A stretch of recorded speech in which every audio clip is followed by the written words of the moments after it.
हर एक को एक सवार है, मकई का पैसा आएगा, मकान बनाएंगे, लेंटर पास किया है, और उसके बाद पलस्तर पास हो जाएगा, और उसके बाद छत पास हो जाएगा, ये पास हो जाएगा। मतलब हर आदमी के दिमाग में वही मकान है। सुन करके आपको हैरत होगी, 1974 से लेकर के 1979 तक में सऊदी अरब एक सेकंड में 1,15,000 रुपये कमाता था, और वो दूसरे बैंक में, अमेरिका के बैंक में पैसा जमा करता था। उसने पैसा से पैसा बना लिया, ये बिल्ली बनकर के लड़ते रहे, वो बंदर बनकर के फायदा उठाता रहा। ध्यान से सुनिएगा। दूसरा, ब्रुनाई का सुल्तान है, 1 घंटे में 1,35,000 रुपया कमाता था, लेकिन उसको दिमाग में भूत सवार हो गया कि मुझको मकान बनाना है, ऐसा मकान बनाना है कि किसी गधा ने भी किसी जन्म में नहीं बनाया हो। 1787 कमरे का मकान बनाया उसने, 564 फानूस रखे उसने, 257 बैतुल खुला रखा गया, और गुस्ल खाना बनाने के लिए 5-5 बड़े तालाब बनाए गए, और डाइनिंग हॉल के माले मुफ्त दिले बेरहम, मेहमानों के लिए 4,000 मेहमानों को खाने के लिए डाइनिंग हॉल बनाया गया। और मुसलमानों की गरीबी का ये हाल है कि 15 से 20,000 मुसलमान और दूसरे इंसान भूख की वजह से एड़ियां रगड़ करके मर जाते हैं। अरे कितनो ही बड़ा मकान बना लो, मकान बनाने वाला शद्दाद चला गया, जितना भी बड़ा मकान बना लो, मकान के अंदर 2 ऐब मौजूद है। पहला ऐब ये है कि मकान जितना पुराना होता उतना बदसूरत होता है, कमजोर होता है। आप देख लीजिए, दादा परदादा ने आपके अगर मकान बनाया था तो वो मकान छोटा होता जा रहा, कब्रिस्तान बन रहा है, मजार बन रहा है, अब पोता उसको तोड़ करके हटा रहा है, ऊंचा मकान बना रहा है। तो जितना पुराना होगा उतना बदसूरत होगा, कमजोर होगा। और दूसरा ऐब कि या तो मकान छोड़ करके उसको चला जाएगा, या मकान वाला ही मकान छोड़ करके चला जाएगा, 2 में से कोई एक जरूर जुदा होगा। मकान 4 मकसद के लिए आदमी बनाता। पहला मकसद कि सर छुपाने के लिए जगह मिल जाए, सही है। मकान बना रहा आदमी सर्दी गर्मी से बचने के लिए, सही है। तीसरा मकसद है कि दिल को सुकून मिले, सही है। चौथा मकसद है कि दूसरा तारीफ करे। मकान बनाना गुनाह है। याद रखिए, इंसाफ की बात एक मैं आपसे करने के लिए जा रहा हूं। आपको अच्छा खाना मिला, अच्छा मकान मिला, अच्छी गाड़ी मिली, लेकिन सवाब नहीं होगा। आपको फटा पुराना मकान है, फटी पुरानी गाड़ी है, फटा पुराना कपड़ा है, गुनाह नहीं होगा। उसको सवाब नहीं, इसको गुनाह नहीं। बताइए खुदा का इंसाफ बराबर है कि नहीं है। चौथी बात आपके सामने रखने के लिए जा रहा हूं, बहुत ध्यान से इसको सुनिएगा। जलसा में आकर के एक आदमी बोल रहा है मलकुल मौत का इंतकाल हो गया। अब लोगों ने कहा कि भाई ऐसा कैसे हो गया। कहा कि देखिए 90 साल का बूढ़ा 300 साल के लिए मकान किराए पे ले रहा है। बताइए अगर उसको पता होता कि मलकुल मौत जिंदा है तो ये ऐसी गलती करता। इसका मतलब है कि मलकुल मौत का इंतकाल हो गया है। झूठी शान दिखाने के लिए ऊंचा मकान होगा। हाथ उठा दीजिए, इंशाल्लाह बिल्कुल सही जा रहा है। ये देखिए, दया रे इश्क में अपना मकाम पैदा करे, नया जमाना नई सुबह हो शाम पैदा कर। मेरा तरीक अमीरी नहीं फकीरी है, खुदी न बेच गरीबी में नाम पैदा करे। कितना ऊंचा कसरे दुनिया। बहुत ध्यान से सुनिएगा। एक सहाबी गुजरे, नबी को सलाम किया, जवाब नहीं दिया। मायूस होकर के सहाबी का कदम उठ रहा है। बुलाया, कहा देखो मैं तुमसे नाराज नहीं हूं, तुमसे खफा नहीं हूं, बल्कि बात यह थी कि जिस वक्त तुमने सलाम किया उस वक्त मेरा वजू नहीं था। सलाम अल्लाह का नाम है, मैं नहीं चाहता था कि अल्लाह का नाम जबान से अदा हो, मेरा वजू तक ना हो। हजरत अबू बकर ने मुंह पर तमाचा मारा एक यहूदी को। वो यहूदी डायरेक्ट नबी की खिदमत में आ गया, फरियाद की कि अबू बकर ने मुझे मुंह पर तमाचा मारा। अबू बकर से अल्लाह के रसूल ने पूछा कि अबू बकर तुमने इस यहूदी को मुंह पर तमाचा क्यों मारा। कहे अल्लाह के रसूल, इसने खुदा को फकीर कहा, इसलिए मैंने इसके मुंह पर तमाचा मारा। अगर आपकी इजाजत होती तो मैं इसकी गर्दन उड़ा देता। तीसरी बात को याद रखिए, एक चोर आया हजरत उमर की अदालत में। हजरत उमर ने कहा कि इसका हाथ काट डालो। जो दूसरे के माल पर हाथ डाले उसके हाथ को काट डालो, ताकि दूसरे के माल की हिफाजत हो। और दूसरे के माल की जब हिफाजत होगी तो आदमी मालदार रहेगा, ज़कात देगा, हज करेगा। इसलिए हाथ काट डालो ताकि चोरों को नसीहत हो, चोरी करने से पहले 100 बार सोच ले। बेशक। जब उसका हाथ कटने लगा तो वो हाथ जोड़ करके कहने लगा, हुजूर पहली गलती है, माफ कर दीजिए। यहीं से आए थे, जलसा सुन करके पैसा नहीं था, जो बकरी का पैसा था इनाम में दे दिए। अब हाथ जब कटने लगा है तो फरियाद कर रहा, हुजूर पहली गलती है। हजरत उमर ने कहा, यह झूठ बोल रहा है। अगर ये पहली बार का चोर होता ये पकड़ा नहीं जाता, अगर ये दूसरी बार का चोर होता पकड़ा नहीं जाता, क्योंकि मेरा खुदा पहली बार पर्दा डालता है, दूसरी बार पर्दा डालता है, तीसरी बार जब वो तौबा नहीं करता तो खुदा पकड़ लेता है। ये झूठ बोल रहा है। तीसरी मिसाल आपके सामने लेकर के आ रहा हूं। यूसुफ अलैहिस्सलाम इतने खूबसूरत आदमी थे कि जेलर बोलने लगा, हुजूर मैं आपसे मोहब्बत करता हूं। कहा भूल से मोहब्बत मत करना, मैं मोहब्बत की मुसीबत बहुत ज्यादा उठाए हुआ। मेरी फूफी ने मुझसे मोहब्बत किया था, मेरे ऊपर चोरी का इल्जाम लगा। मोहब्बत उन्होंने किया और मुसीबत हमको उठानी पड़ी। मेरे बाप ने मुझसे मोहब्बत किया, मेरे भाइयों ने मुझको कुएं में डाला। बाप ने भूल की मोहब्बत करने की सजा मुझको मिली, और जुलेखा ने मुझसे मोहब्बत किया, जेल की हवा खा रहा। खुदा के वास्ते मुझसे मोहब्बत मत करो, मोहब्बत करनी है तो खुदा से करो, वो बाकी है, हम फानी हैं, हम जुदा हो जाएंगे और उससे तुम्हारी मुलाकात हो जाएगी। दीदार। अल्लाह। मूसा अलैहिस्सलाम ने अल्लाह मियां से कहा, मेरे परवरदिगार दुनिया में भेजे हो, जिंदगी तो समझ में आती है, मौत समझ में नहीं आ रही है। मौत क्यों मुसल्लत कर दिया? जीना चाहते हैं, मौत आ जाती है कि चलिए आपकी खटिया खड़ी है, आपका टिकट कट चुका है। ये मौत क्यों है? तो अल्लाह की तरफ से जवाब आया, मूसा ये मौत इसलिए है ताकि खुदा के बंदे की खुदा से मुलाकात हो जाए। अल्लाह। मूसा अलैहिस्सलाम ने कहा, मेरे परवरदिगार ये मौत मुसीबत नहीं है, रहमत है। समझ में आ गया। कहा मेरे परवरदिगार ये अमीरी तो समझ में आती है कि माल है, ये गरीबी क्यों डाल दी, समझ में नहीं आता। कहे मूसा ये गरीबी इसलिए रखा ताकि मेरी नेमत का मेरा बंदा शुक्र अदा करे। कहे मेरे परवरदिगार ये गरीबी भी रहमत, आप समझ में आ गया, अब सवाल नहीं करूंगा। कहे मेरे परवरदिगार बीमारी क्यों दे दिया, जब तंदुरुस्ती दिया था तो बीमारी क्यों रखा? अगर बीमारी नहीं रखते तो कौन हमको याद करता, सब बाप बाप करता, खुदा खुदा कोई नहीं करता। कहा मेरे परवरदिगार समझ में आ गया। कहा जन्नत तो रखी, मेहमान खाना है, ये दोज़ख क्यों रखा? तो कहा कि मूसा ये दोज़ख इसलिए रखी है ताकि मेरे अजाब से डरने वाला मेरा बंदा हो जाए। अरे मेरे परवरदिगार अब समझ में आया, तेरा कोई भी काम बगैर हिकमत के हुआ नहीं करता, चाहे मुझे समझ में आए या ना आए। राहत में अल्लाह का शुक्र अदा करेंगे, हाथ उठाइए। इंशाअल्लाह। मुसीबत में सब्र करेंगे, हाथ उठाइए। इंशाअल्लाह। जब सब्र नहीं होगा खुदकुशी करेंगे, हाथ उठाइए।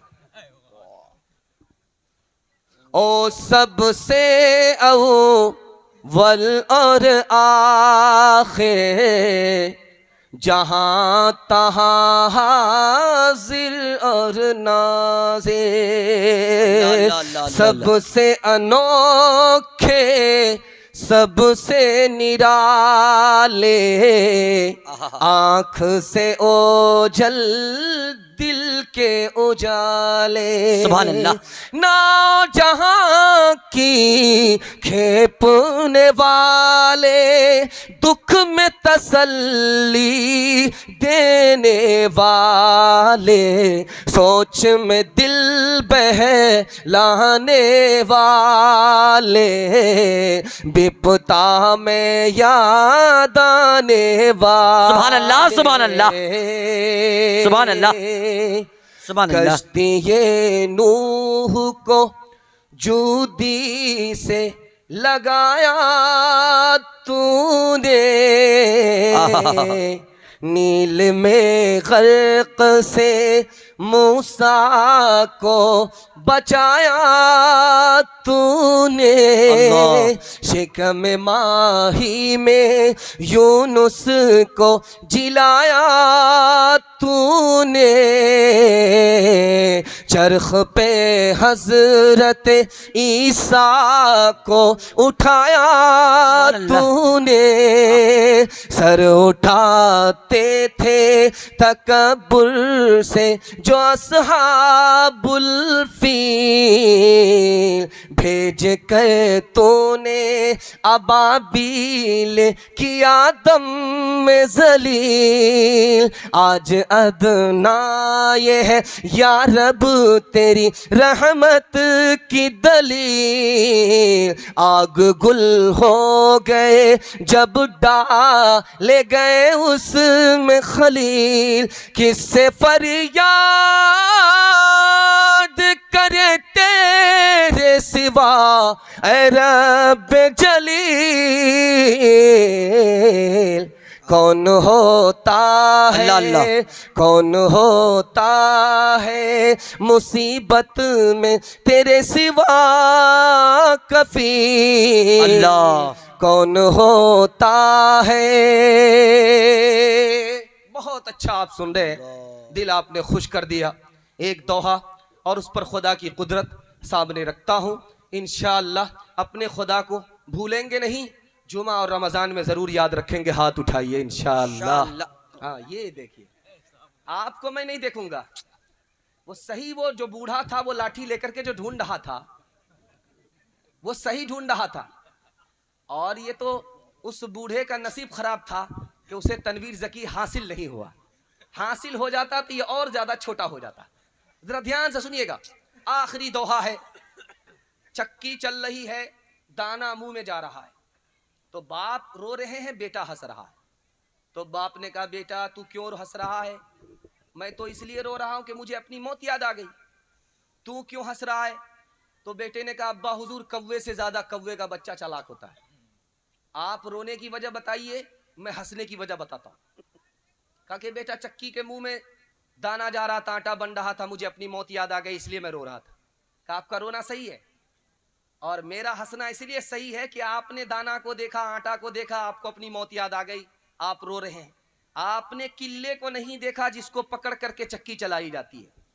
जो दाना किल्ले से सट जाता है वो पीसा नहीं जाता, जो खुदा की रस्सी को पकड़ लेता है वो यहाँ भी आबाद रहता है, वहां भी आबाद रहता है। बेशक चलती चक्की देख कर दिया कबीरा रोय, चलती चक्की देख कर दिया कबीरा रोय, दो पाटन के बीच में, दो पाटन के बीच में साबुत बचान कोई, साबुत बचान कोई। चलती चक्की देख कर दिया कमाल भभाए, कील सहारे जो रहे, कील सहारे जो रहे, वो बाल बाल बच जाए, वो बाल बाल बच जाए। जाको राखे साइयां मार न साके कोई, जाको राखे साइयां मार न साके कोई, बाल नबी का कर सके, बाल नबी का कर सके, सब जग बैरी हो, सब जग बैरी हो। तीसरा पैगाम आ रहा बच्चों के हवाले से, सुनने के लिए आप लोग तैयार हैं? दोनों हाथ उठाइए इंशाअल्लाह। लेट से शादी करेंगे, हाथ उठाइए इंशाअल्लाह। एक बूढ़े ने भी हाथ उठाया, जरा देखिए कि वो कौन सी शादी करेंगे। ध्यान से सुनिएगा। खैर ये गलती बार बार होती है, चल जाएगी। अगर मैं भी नीचे बैठा रहता और ऊपर से सवाल होता तो मैं भी फिसल जाता। खैर सात खून आपके वैसे भी माफ है। एक आदमी ने तो हाथ उठाना ही छोड़ दिया है, लेकिन मैं इनका पीछा छोड़ने वाला नहीं जब तक के दुआ ना हो जाए। तीसरा बहुत खूबसूरत पैगाम आपकी खिदमत में लेकर के आ रहा हूं बच्चों के हवाले से, सुनिएगा इसको ध्यान से। जब आपका बच्चा 6 साल का हो जाए, तो आपको इल्म देना है, अदब देना। 6 साल का बच्चा नजरअंदाज नहीं करना है, ये नासूर बन जाएगा। 6 साल का बच्चा, 6 साल से पहले उसको लाइसेंस है, जो काम करे, जो हरकत करे छोड़ दीजिए, मारिए मत, अदब मत दीजिए। जैसे ही उसकी उम्र 6 साल हो जाए उसको अदब दीजिए, इल्म दीजिए। माशाअल्लाह, ये इनाम चाचा के तरफ से। बात, जब वो 7 साल का हो जाए तो नमाज का हुक्म कीजिए। जब वो 9 साल का हो जाए उसका बिस्तर अलग कर दीजिए। 9 साल के बेटे का बिस्तर माँ से अलग, 9 साल की बेटी का बिस्तर बाप से अलग, 9 साल का बेटा 10 साल की बेटी का बिस्तर अलग, दोनों का बिस्तर एक नहीं। माँ जरूर है, 9 साल का बेटा है, बिस्तर अलग। 9 साल की बेटी है, बाप जरूर है, बिस्तर अलग, दोनों का बिस्तर अलग। 9 साल की उम्र में शैतान बीच में होता है और नींद की हालत में आदमी को पता नहीं होता कि बगल में सोने वाली बीवी है या बेटी है, बगल में सोने वाली माँ है या कोई और है। इसलिए बिस्तर अलग 9 साल की उम्र में। और इससे ज्यादा माँ बाप की जिम्मेदारी, जैसे ही आपका बच्चा 12 साल का हो जाए, देखिए कहाँ जा रहा है, देखिए कहां से आ रहा है। यही उम्र बिगड़ने की है, यही उम्र बनने की है। अगर इस वक्त बिगड़ गया आप उसको संभाल नहीं सकते, इस वक्त अगर बन गया तो मुकद्दर का सिकंदर हो जाए। बेशक सुलेमान अलैहिस्सलाम ने अपने बेटे से कहा कि बेटा रात भर सोने में मत गुजारो, बेटा रात भर सोते मत रहो, रात बहुत बड़ी है, थोड़ा सोया करो, थोड़ा जागा करो। अगर जागोगे तो पाओगे, अगर सोते रह जाओगे तो खो जाओगे। दूसरी मिसाल लुकमान हकीम ने अपने बेटे से कहा, बेटा 3 बात को अमल के कान से सुनो कि मेहनत उतनी करो जितनी तुम्हें दुनिया में रहना है, इबादत उतनी करो जितने तुम अल्लाह के मोहताज हो, गुनाह पर उतनी जुर्रत करो जितनी अजाब सहने की तुम्हें ताकत है। एक उंगली को चिराग पर तुम रख नहीं सकते, पूरे वजूद को जहन्नम की आग में कैसे झोंक सकते हो। बेशक बेशक। तीसरी मिसाल आ रही है, ध्यान से सुनिएगा। बाप ने बेटे को खिला पिला करके सर पर हाथ रख करके कहा कि बेटा रात की तारीकी है, तुम मेरे सामने हो, मैं तुम्हारे सामने हूं, तीसरा खुदा है, कोई और नहीं है। बेटा, बेदर कहते हैं बाप को, हुनर कहते हैं इल्म को, हुनर कहते हैं इल्म को, पिदर कहते हैं बाप को। खुदा के सामने जब कल क़यामत में खड़े रहोगे तो खुदा ये तुम्हें पूछेगा कि तुम्हारा हुनर क्या है, तुम्हारा इल्म क्या है। तुमसे खुदा ये सवाल नहीं करेगा कि तुम्हारा बाप कौन था, कौन है। चौथा नमूना आपकी खिदमत में लेकर के आ रहा हूं, बहुत ध्यान से सुनिएगा। बेटे की शादी है, बाप ने इनाम दिया है बेटे को, बेटे की शादी है, गौर कीजिएगा। जवान बेटा 18 साल के बाद उसका बाप निकाह कर रहा है, अकबर इलाहाबादी अपने बेटे का निकाह कर रहे हैं और इनाम दे रहे हैं। इनाम में क्या दिया? खिलौना।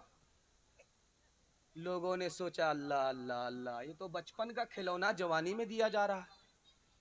बेटा का भी सर झुक गया, जितने सामईन थे सबका सर झुक गया। तो अकबर इलाहाबादी ने कहा कि इसने बचपन में मुझसे फरमाइश किया था खिलौने की, मेरे पास जेब में पैसा नहीं था, इसने जिद किया, 1 हफ्ता तक इससे ये मुझसे बात नहीं किया, खिलौने की फरमाइश पूरी नहीं हुई। ये बाप से इतना नाराज हुआ कि 7 दिन तक बात नहीं किया। मैंने सोचा कि इसकी शादी है, वही खिलौना इसको दे देता हूं। तो बेटे से कहा कि बेटा देखो, बचपन का खिलौना तुमको जवानी में मिल रहा है, तुम्हारी फरमाइश में बचपन की फरमाइश को जवानी में पूरी कर रहा हूं तो तुम शर्मिंदा हो रहे हो। कहीं जवानी में कोई ऐसी फरमाइश मत करना कि अल्लाह के पास क़यामत में तुम्हें शर्मिंदा होना पड़े। अल्लाह। चौथा नमूना आपकी खिदमत पे लेकर के आ रहा हूं, बहुत ध्यान से सुनिएगा। बाप ने भेजा मकतब में कि जल्दी से पढ़ करके आओ। कहा वहां नहीं पढ़ूंगा। कहा फलका जाओ, तनवीर ज़की पढ़ाते हैं और वहीं पर वहां के नाजिम इजराइल साहब है। जिंदगी से जब हार जाओगे तो मलकुल मौत भी वही है। भेजा फलका, फलका से भी वापिस आ गया। उसके बाद इस्लामपुर भेजा, वहां से भी वापिस आ गया। बाप ने कहा रे बार बार मदरसा बदलते रहोगे तो पढ़ाई कैसे करोगे? तो कहा कि ये उस्ताद ठीक नहीं, वो उस्ताद ठीक नहीं। तो बाप ने कहा कि बेटा मदरसा बदलने से मदरसे का नुकसान नहीं होगा, तुम्हारा डबल नुकसान होगा, तुम इल्म से भी महरूम होगे, गुमराह भी हो जाओगे। ब्लैक बोर्ड में उस्ताद ने लिखा, लकीर खींच दी, लाइन बना दिया, कहा कि जो बच्चा मेरी लाइन को छोटा करेगा उसको इनाम मिलेगा। एक बच्चा उठ करके मिटाने लगा, कहा बेटा मिटाए बगैर लाइन को छोटा करो, लाइन को लकीर को छोटा करो बगैर मिटाए हुए। एक बच्चा समझदार था, वो उठा, पेंसिल लेकर के उस लकीर से बड़ी लकीर खींच दिया, उस लाइन से बड़ी लाइन खींच दिया। का शाबाश बेटे, किसी को मिटा करके आगे मत बढ़ना, खुद मिट जाओगे।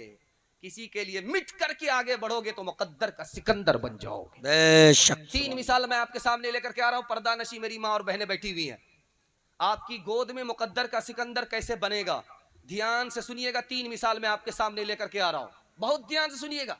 माँ ने अपने बेटे से कहा कि बेटा मैंने तुम्हें दूध पिलाया है, मेरे दूध को हराम खा करके बर्बाद मत करना, हलाल कमाना और उसी से गुजर बसर करना, वरना मेरा दूध जो खून की शक्ल में मैंने तुम्हें खूने जिगर पिलाया है वो बर्बाद होकर के रह जाएगा।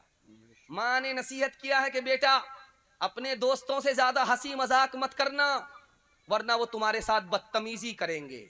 माँ ने नसीहत किया है बेटा काला है, बिल्कुल भुजंगा है, काला कोयला बेटा है। जब वो समझदार हुआ तो माँ ने कहा कि तू बेटा इतना बदसूरत है, इतना बदसूरत है कि कोई भी तुम्हें अपने पास नहीं बिठाएगा।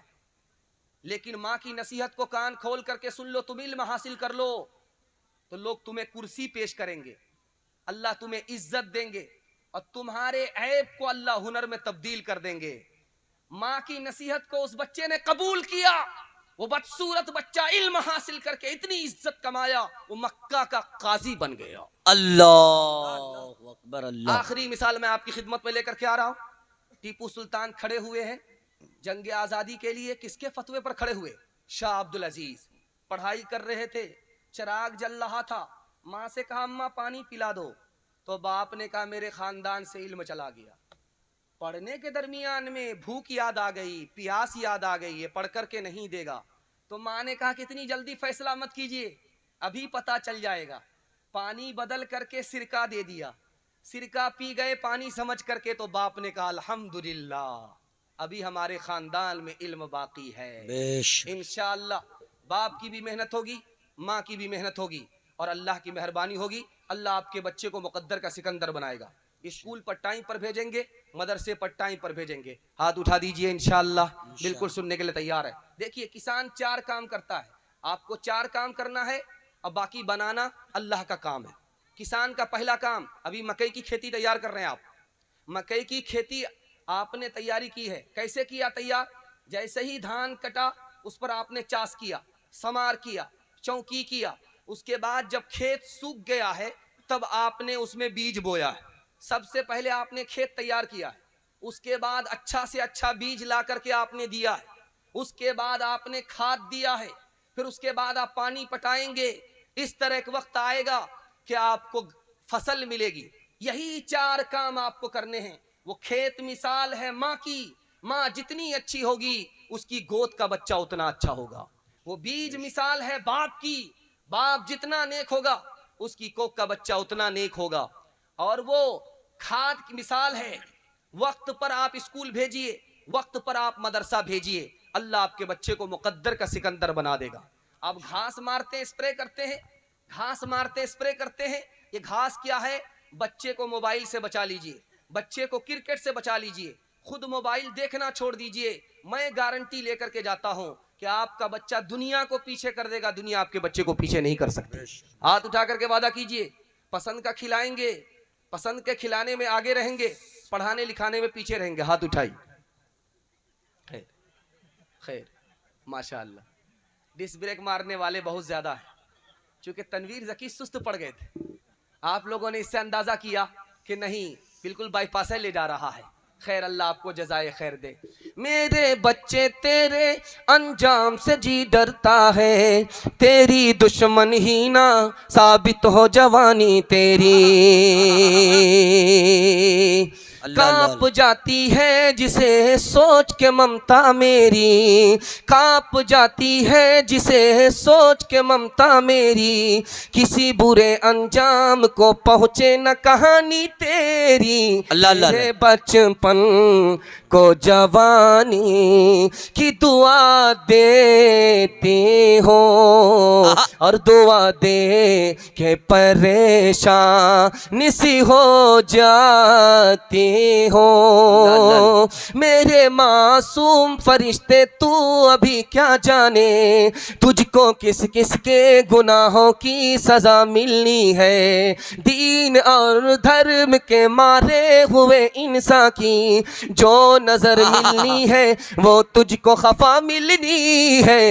मेरे बचपन को जवानी की दुआ देते हो, सुभान अल्लाह, सुभान अल्लाह। और दुआ दे के परेशान सी हो जाती हो। ऐ मेरे नन्हे गुलफाम मेरी नींदे तेरे नाम, तेरा बचपन पाक रहे, तेरा बचपन पाक रहे, मुझ पे तो है 100 इल्जाम। ऐ मेरे नन्हे गुलफाम किसका पड़ा तुझ पे साया, किसने ये रास्ता दिखलाया, कौन तुझे इस घर में लाया, कौन तुझे इस घर में लाया, ये घर है रुसवा बदनाम। ऐ मेरे नन्हे गुलफाम।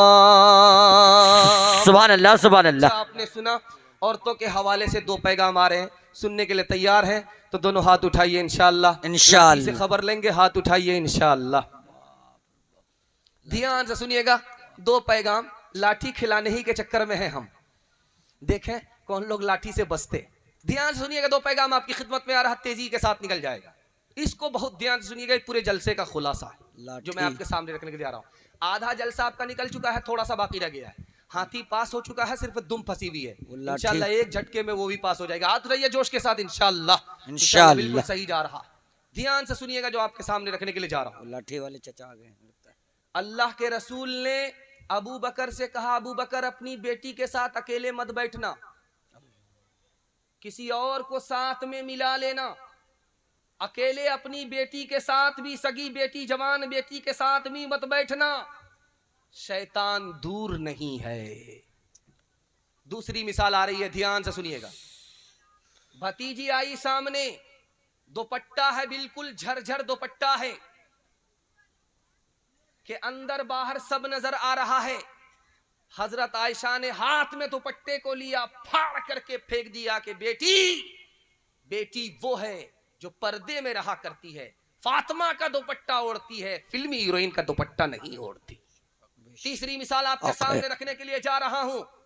हजरत उमर ने कहा, बेटी वो होती है जो शर्म हया के साथ जमीन पर चलती है, घोंघट से अपने चेहरे को छुपाती हुई चलती है, दनदनाती हुई बेबाकी के साथ जो लड़की चले वो लड़की तो हो सकती है, औरत नहीं हो सकती। चौथा नमूना आपकी खिदमत में लेकर के आ रहा हूं, बहुत ध्यान से सुनिएगा। आज दुनिया में फितना ही फितना है, हर जगह देखेंगे 5-5 साल की लड़की के साथ रेप होता है, और एक औरत के साथ 5-5 लड़के रेप करते हैं। 70 साल की बूढ़ी औरत को भी नहीं छोड़ा जा रहा, हवस का निशाना बनाया जा रहा है। जानते हैं क्यों? इस वजह से कि हम अपनी बेटी की शादी वक्त पर नहीं करते, बेटे की शादी वक्त पर नहीं करते। इस वजह से शाह अब्दुल्ला, शाह अताउल्लाह बुखारी रहमतुल्लाह अलैह आए रिश्तेदार में, देखा 14-15 साल की लड़की है, बालिग लड़की है, जवान लड़की, 18 साल की लड़की है। कहा कि इसका निकाह नहीं किया? कहा नहीं, अभी नहीं निकाह नहीं हुआ, अभी तो छोटी है, नाक दबा देंगे दूध निकल आएगा। तो अताउल्लाह शाह बुखारी रहमतुल्लाह अलैह ने कहा, जल्दी से अम्मा इसका निकाह कर दो, ये दूध अगर खराब हो गया तो कुत्ते ही पिएंगे, कोई और नहीं पिएगा। चौथा नमूना आपकी खिदमत में आ रहा, ध्यान से सुनिएगा। आपकी जब बेटी जवान होगी तो इधर से भी पैगाम आएगा, उधर से भी पैगाम आएगा, लेकिन आपको साबित कदम रहना है। दिकियानूस बादशाह है, एक इकलौती बेटी का बाप है। इधर से पैगाम आया, वो लड़का गरीब था, उधर से पैगाम आया, वो लड़का अमीर था लेकिन उसने फैसला किया, गरीब को अपनी बेटी उसके हवाले कर दिया। तो सिकंदर बादशाह ने पूछा कि इतना बड़ा फैसला आपने कैसे लिया कि उस गरीब को बेटी दे दिया, इस अमीर को बेटी नहीं दिया? कहा वो नादान था, नादानी की वजह से वो कल गरीब हो जाएगा। ये अक्लमंद था, अकल की वजह से कल ये अमीर हो जाएगा। मैंने सीरत की बुनियाद पर बेटी दिया है, सूरत की बुनियाद पर नहीं दिया है। बेशक। पांचवा नमूना आपकी खिदमत में आ रहा, ध्यान से इसको सुनिएगा। शादी हो गई, लड़की रुखसत होकर के आ गई। माशाअल्लाह। लड़का कह रहा है कि मैं जाना चाहता हूँ। चचा की तरफ से हजरत, आप लोग भी आने जाने का थोड़ा माहौल बना देते रहिए। लड़की की शादी हो गई, लड़की रुखसत होकर के आ गई, आलिम की बेटी। ध्यान से सुनिएगा, तेजी के साथ जलसा निकल रहा आपका, थोड़ा सा जलसा बाकी रह गया। लड़की की शादी हुई है, लड़की रुखसत होकर के आ गई। अब लड़का कह रहा है कि मुझको इजाजत दो, मैं बाहर जा रहा हूं। तो लड़की ने कहा किस लिए बाहर जाना चाहती हो? कहा मैं पढ़ने के लिए जाना चाहता हूं, तुम्हारे बाप के पास मैं पढ़ाई करता था, तुमसे मेरा निकाह हो गया, मैं इधर आ गया, अब मैं जाना चाहता हूं बाकी पढ़ाई करने के लिए। कहा कि मैं अपने बाप से सारा इल्म सीख करके आई हूं, तुमको कहीं जाने की जरूरत नहीं है, तुम मेरी जरूरत पूरी करो, मैं तुम्हें बाकी तालीम दे करके तुम्हारी जरूरत पूरी कर दूंगी। बेशक। दो तरह की लड़की हमारे यहाँ होती हैं। एक लड़की तो वो है जो घर से निकलती है घर में जाती है, उसको कहीं नहीं जाना, घर से निकलना है घर में जाना, माँ के घर से निकलना है, बाप के घर से निकलना है, ससुराल जाना। उस लड़की को आप कुरान की तालीम दिलाइए, बहश्ती जेवर दिलाइए, बस काफी, ऐसे ज्यादा तालीम दिलाने की जरूरत नहीं। लेकिन जिस लड़की को नौकरी करनी है पर्दे के साथ, जिस लड़की को अपने अपने बच्चे के लिए, अपने माँ बाप के लिए कमाना है, उन लड़कियों के लिए तालीम कैसे होगी? मदरसे में दाखिला कराइए, बनात मदरसे में दाखिला कराइए, दौरे तक अपनी बच्ची को तालीम दिलाइए। तो इससे क्या होगा? आपकी बच्ची अपने पैर पर खड़ी हो जाएगी। कल उसे जरूरत पड़ी गरीबी में कमाने की तो पर्दे के साथ कमा सकेगी, मुलाजमत कर सकेगी। इसके लिए बनात मदरसे हैं। जिस तरह बेटे के लिए आप स्कूल ढूंढते हैं, उसी तरह लड़कियों के लिए मदरसा है, उसमें दाखिल कीजिए। मैं गारंटी लेता हूं, अल्लाह उस मदरसे से जब आपकी बच्ची को निकालेगा तो वो आपकी बच्ची फातिमा होगी और आयशा होगी। इसके लिए आप लोग तैयार हैं? दोनों हाथ उठा दीजिए। इंशाअल्लाह। इंशाअल्लाह। फौकानिया वस्तानिया की दिलाएंगे, पढ़ाएंगे कम, हाथ उठाइए इंशाअल्लाह। खैर, यहाँ आकर के फंसे, बेदारी का सबूत देना है इंशाअल्लाह। 2-3 मिसाल है, पैगाम को खत्म कर रहा हूं, जरा ध्यान से इसको सुनिएगा, ध्यान से सुनिएगा, तेजी के साथ निकल जाए। शादी हुई, 5 महीने के बाद बच्चा हुआ तो शौहर पूछता यार वक्त से पहले बच्चा हो गया। शादी के बाद 5 महीने के बाद बच्चा हुआ है तो शौहर पूछता वक्त से पहले बच्चा हुआ। तो लड़की कहती कि इसमें ताज्जुब की कौन सी बात है, वक्त के बाद हमारी शादी हुई है इसलिए वक्त से पहले बच्चा हुआ। अदालत में औरत आई, उसके 3 बच्चे। हाकिम ने पूछा कि तुम्हारे शौहर के मरे हुए कितने साल हुए? कहा 14 साल। कहा तुम्हारा जो 12 साल का बेटा है ये तो समझ में आता है, ये 8 साल और 2 साल का बच्चा तुम्हारे शौहर का है, ये हमको समझ में नहीं आता। कहा आपको कैसे समझ में आएगा, वो मरा है, मैं तो जिंदा हूं। तीसरी मिसाल आपके सामने रखने के लिए जा रहा हूं। बादशाह औरंगजेब का दौर है, एक औरत को लाया गया, उसने 4 मर्दों से निकाह कर लिया था। तो बादशाह ने कहा कि ओ बेशरम औरत, तुमने 4 मर्दों से निकाह किया है। कहा कौन सा गलत काम किया? जलसे में गए थे, तरोनी जलसे में, मसला सुना था, अमल किया। अब औरंगजेब ने सर पकड़ लिया कि कितनी दिलेर औरत है, चोरी भी कर रही है, सीना जोरी भी कर रही है। कहा कि मसला क्या सुना था? कहा मसला ये सुना था कि लोग जिना क्यों करते हैं 4 शादी की जब इजाजत है। तो कहा वो मर्दों के लिए कहा था कि औरतों के लिए कहा था? कहा मैंने इतना ही सुना था, उसके बाद तो हलवा पूरी खाने के लिए होटल में चली गई थी। हम रीश दिखाते हैं कि इस्लाम को देखो, मिस जुल्फ दिखाती है कि उस्लाम को देखो। उस्लाम ने परतवे दी, नाम को रहने न दिया। उस्लाम ने आखिर इस्लाम को रहने न दिया।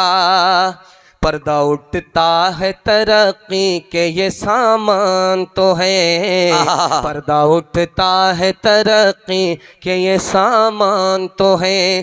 पूरे कॉलेज में पहुंच जाएंगी गिलमान तो है। कट गई नाक हरम में तो नहीं कुछ परवाह, कट गई अफसोस। नाक हरम में तो नहीं कुछ परवाह। थैंक यू देर में सुनने के लिए कान तो है। होटल में बैठ बैठ के खाती है नाश्ता, आंचल गिरा के सर से ये चलती है रास्ता। होटल में बैठ बैठ के खाती है नाश्ता, आंचल गिरा के सर से ये चलती है रास्ता। पर्दे की इनको कोई जरूरत नहीं रही, भी फातिमा सी अब कोई औरत नहीं रही। जलसा खत्म हो चुका, सिर्फ 2 पैगाम बाकी रह गए, वो भी तेजी के साथ निकल जाएगा। 10 मिनट में मेरे हिस्से का जलसा मुकम्मल होने जा रहा है। दुआ तक आप साथ देंगे, दोनों हाथ उठा दीजिए इंशाअल्लाह। इंशाअल्लाह। ध्यान से सुनिएगा। इंशाअल्लाह। अभी हम